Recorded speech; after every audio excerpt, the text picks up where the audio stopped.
একজন ছোট ছেলে ছিল, নাম ইউসুফ। তিনি ছিলেন নবী ইয়াকুব আলাইহিস সালাম এর প্রিয় পুত্র।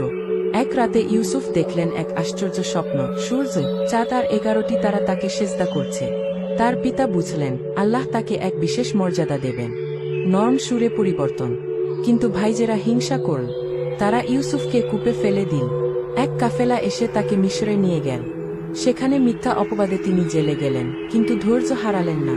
স্পার্কলস জেলেও ইউসুফ আর মানুষের স্বপ্নের অর্থ বলে দিতেন, সত্যি হতো সব।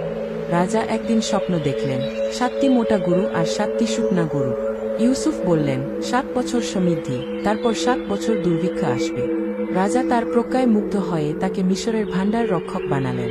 Crescent moon. বছর পরে তার ভাইজেরা খাদ্য নিতে এলো। ইউসুফ তাদের চিনলেন, কিন্তু প্রতিশোধ নিলেন না।